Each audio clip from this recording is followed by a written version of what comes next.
Population, area, market size, purchasing power, इन सबको देखा जाए तो आज के टाइम पर चाइना को टक्कर देने का दम दुनिया में बस एक ही देश रखता है और वो है भारत।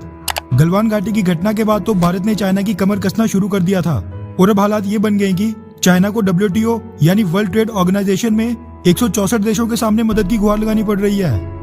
दरअसल लाइव मिनट और हिंदुस्तान टाइम्स के हवाले से एक मीडिया रिपोर्ट सामने निकल कर आ रही है कि चाइना ने WTO में इंडियन ट्रेड पॉलिसी पर चर्चा के दौरान भारत पर यह आरोप लगाया कि भारत अनैतिक तरीके से पड़ोसी देशों का निवेश रोक रहा है और ऐप्स को भी बैन करते जा रहा है, जो कि WTO के मल्टीलेटरल ट्रेड रूल्स और पॉलिसीज के खिलाफ है। रिपोर्ट्स के मुताबिक चाइना ने कहा कि जो भारत ने अपनी FDI पॉलिसीज में बदलाव करके कोविड-19 में अपनी कंपनीज को विदेशी टेक ओवर से बचाने के नाम पर लैंड बॉर्डर शेयर करने वाले पड़ोसी देशों के निवेश पर रिस्ट्रिक्शंस लगाई हैं, वो बेहद भेदभावपूर्ण है और WTO के नॉन डिस्क्रिमिनेशन प्रिंसिपल्स के खिलाफ है, जिससे इन देशों के साथ साथ भारत को भी नुकसान होगा।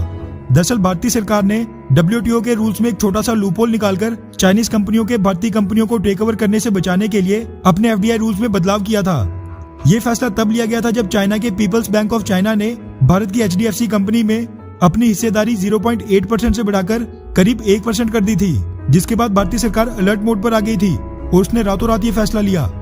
इसी के साथ चाइना ने यह भी कहा कि भारत अपने मेक इन इंडिया और डिजिटल इंडिया को बढ़ावा देने के लिए जो पॉलिसीज अपना रहा है वो WTO प्रिंसिपल्स के खिलाफ हैं और जो भारत आज के टाइम पर विदेश से आने वाले information and communication technology products पर टैरिफ लगा रहा है वो लिमिट से काफी बाहर है। दरअसल गलवान घाटी की घटना के बाद भारत ने चाइना से आने वाले कई ICT प्रोडक्ट्स पर टैरिफ बढ़ा दिया है ताकि PLI स्कीम की मदद से उनको भारत में मैन्युफैक्चर किया जाए। ठीक वैसे जैसे आज के टाइम पर चाइना ऑस्ट्रेलिया को सबक सिखाने के लिए ऑस्ट्रेलियन प्रोडक्ट्स पर एंटी डंपिंग ड्यूटी और हाई टैरिफ थोप रहा है। इसी के साथ WTO में चाइना ने यह भी आरोप लगाया कि भारत नेशनल सिक्योरिटी के नाम पर नॉर्मल ट्रेड रिलेशंस को बाधित कर रहा है और उसने 200 से ज्यादा चाइनीज ऐप्स को बैन कर दिया है, जिसकी वजह से सप्लाई चेन पर नेगेटिव असर पड़ा है।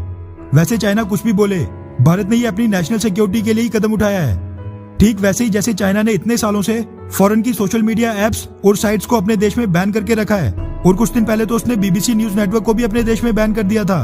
वहीं जहां तक ट्रेड रिलेशंस और FDI की बात है तो भारतीय सरकार और भारत के विदेश मंत्री S जयशंकर साहब भी ये बात पहले ही साफ कर चुके हैं कि जब तक चाइना लद्दाख LAC पर सभी फॉरवर्ड लोकेशन से पीछे नहीं हट जाता तब तक दोनों देशों के बीच बिजनेस और ट्रेड रिलेशंस सामान्य तरीके से पहले जैसे नहीं चल सकते,